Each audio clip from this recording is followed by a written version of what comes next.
Welcome back everyone, my name is Echo and I hope you're having a great day. In today's Minecraft video, I'm going to be showing you how you can obtain all the Minecraft Caves and Cliffs features part 1 in survival. This works for iOS, Android, Windows 10, Xbox, Switch, PlayStation 4 and Minecraft Java Edition.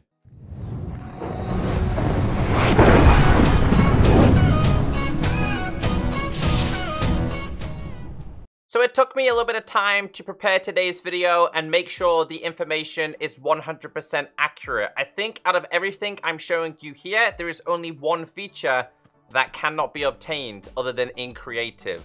The first feature we have today is powdered snow, and it's linked to cauldrons and it's linked to cold biomes. I'm not 100% sure if these are generating in mountains. If I remember correctly, that is going to be part of the end of year update. So let's go to a snow biome. As long as it snows, it is possible. So over a period of time, as long as you have a cauldron, these cauldrons will fill up with snow. Now it's not until, if we grab ourselves a bucket here, it's not until they are full that you can grab this. Lucky enough, over the period of me being in this world and it's snowing, this one has filled up. And that is how you obtain powdered snow. But again, it doesn't seem to happen in every single cauldron. So that's the reason why I had to place so many of them. One of the features that most people are excited about is goats. We have one here. Now it says on the Minecraft wiki, groups of 2 to 3 goats spawn above opaque blocks on mountains at the surface at a light level of 7 or higher. So these do spawn in the current mountain generation in Minecraft near llamas and stuff like that. But of course, this will be slightly tweaked towards the end of the year. But yes, you can obtain goats in survival if you want to. Hey Dream, I hope you're watching this. So basically, glow squid, everybody's favorite feature. Groups of 2 to 4 glow squids spawn underground in water below the layer 63 in any land biome. Now typically wherever you find yourself a glow squid, you are, of course, going to find yourself an axolotl. Now, obtaining the axolotl. Well, adult axolotls spawn naturally in groups of 1 to 4 on any water with blocks above Y64, typically in caves. Now, it's quite a rare occurrence because we don't have the new generation, but you will find the glow squid and you will find the axolotl in and near each other in underwater generation. Typically, obviously, water. The next feature is the amethyst geodes. Each chunk has a 1 in 53 chance to generate a geode. Inside the geode, you can obtain the block of amethyst, the budding amethyst. You've got the small, medium, large, and the cluster amethyst. As you can see here, it's really not that common. And towards the back end of snapshots, the Minecraft developers made the amethyst geodes generation a lot rarer. You can see one slightly to the left, and you can also see 2 here. Also one over there and one over there. So they're not super common. They can also spawn above ground and also on beaches as well. And in the ocean. Moving on to the new ore. Now this is for both of these and I'll explain the deepslate one a little bit more in just a second. Now copper ore tries to generate 6 times per chunk in groups from 0 to 16. So this was like, it's very similar to iron from my understanding. Again, some of these will be slightly tweaked at the end of year update and continuing on to obtain yourself the block of raw copper. This also applies for not only copper, also gold and also iron as well. So for example, you put these inside of here, out comes beam block number 1, out come beam block number 2, and out comes beam block number 3.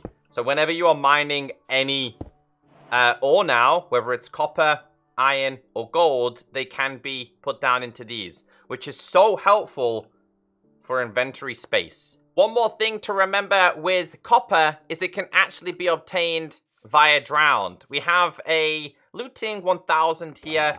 If we kill this guy, they now actually drop copper as well. So your drown farms or your zombie/drown farms are also something I would highly recommend setting up. The drop doesn't seem to be a lot, but I mean, we got a lot of rotten flesh. But yeah, it's another way to obtain copper. So make sure you have a copper farm ready for next week. So this is how you obtain a copper block. Now, once you've obtained a copper block and you put it inside of here, you can make cut copper, you can make slabs, and you can make stairs. This is the same for every single variant that we have available apart from them ones. But the ones such as exposed can be cut down, the weathered can be cut down, the oxidized can be cut down, and the weathered cut copper can be cut down. Remember, the oxidation doesn't happen instantly and takes a little bit of time for it to actually happen. But yeah, the first one being copper, make yourself a copper block, put it inside of here, bada bing, bada boom, you're good to go. You know how to obtain the spyglass, but in case you don't with the amethysts, you can access shards. With shards and the combination of 2 copper inside of a crafting table, going directly up, and that is the outcome. I talk about it in all my videos, but this definitely should have been the recipe for this one. Continuing on, the next features we have here is signs. You pretty much know how these works, but it's as simple as grabbing yourself a glow ink sac to start off with, tapping it on a sign, it gives you the outline, and then you can change the color to whatever you want, however you want. You can change it to orange, you can change it to blue, light, yellow. The yellow looks so good, and so does the cyan, and so does the red one. So again, I think the only unobtainable survival feature is sporeblossom. If you know how to obtain these in survival, please let me know. I did a little bit of research, I did a little bit of testing, and I could not figure it out. So here we have azalea leaves, flowering azalea, azalea, and we also have flowering azalea as well. Well, it says here that this block, being moss block, can actually be found in shipwrecks. So let me show you. Not what I was expecting. I hope it does have what we need. Anyway, inside of chests. Oh, we're gonna have to dig this one out. I hope this has one. We're gonna have to dig this out. So down, down, down. Inside of here, yes, you can actually find the moss block. Once you have this, you're in business. Let me show you. So once you have a moss block, all you need is bone meal. Now, it's as simple as doing it on 1. So if we put this down here and bone meal this, you can see now what is available. We have the moss carpet, which is over there. We have the flowering azalea, which is also over there. I haven't bone mealed these before, so I don't think it's possible to bone meal them, but that is how you obtain azalea. You also obtain the flowering azalea. As for these leaves, it'll make a little bit more sense over there. But yeah, you can obtain them as well. Forgot to mention, you can also obtain moss blocks from the Wandering Trader, and I think that's the same for the drip leaf as well. There you go, small drip leaf there. And I think there is actually one more as well. There you go, right there. The pointed dripstone. There might be pointed dripstone blocks as well, but I haven't found that yet. I'm not seeing it there. Maybe we're just slightly unlucky. Deepslate generates in the overworld in patches, attempting to generate 10 per chunk in blobs of size 0 to 160 from elevations to -4 to 16. So yeah, they will naturally generate. Let me show you. You gotta give credit to the developers here. They did a real good job. So as you can see, we're in a cave and we have a small blob of it actually generating here as well. We have a deep slate iron ore. We also have the tuff, which means... Do we have a geode here? Because I don't think these generate in geodes anymore. That's one way you can also obtain this as well. New gold. We also have this here as well. I think you can actually find a raw block within here as well. Got ourselves some iron. You'll also find coal and all that good stuff as well. But you're going to have to do a little bit of digging. That's one way you can obtain it. Moving along, the rest of these blocks, like I said, can be obtained via natural generation, or they can actually be crafted via the stone cutter. Hello there, sir. So we have a bunch of them. Lapis and diamond, I believe, also generate the same way. So the first thing I want to mention, I don't know how you obtain the infested stuff, but regardless, inside of here, we have deep slate. Now, to obtain that, you need the cobbled variation. So the cobbled can go inside of here, and the cobbled can create all of these. There's so many different options, walls, blocks, slabs, you name it. You cannot put ordinary deep slate inside of there. However, if you put cobbled deep slate inside of a furnace, you can actually smelt it down and the outcome will be a deep slate block, in case you want to work with this block and not the cobbled variation. Yes, candles are coming to both Minecraft, Java, and Bedrock. For the Bedrock community, these will probably be like 1 week after the release of part 1. That is because it's not quite ready and was a late feature to be introduced. To obtain this, you need honeycomb and string. So I hope you have a spider farm and a bee farm. One goes in there and one goes in there, and the outcome is a candle. Really easy to dye. It's as simple as putting the candle that you just made inside of here, and that's not the right thing. The outcome will be the colored variation. So for example, lime, change it to yellow, change it to red, and you kind of get the idea of how this is gonna work.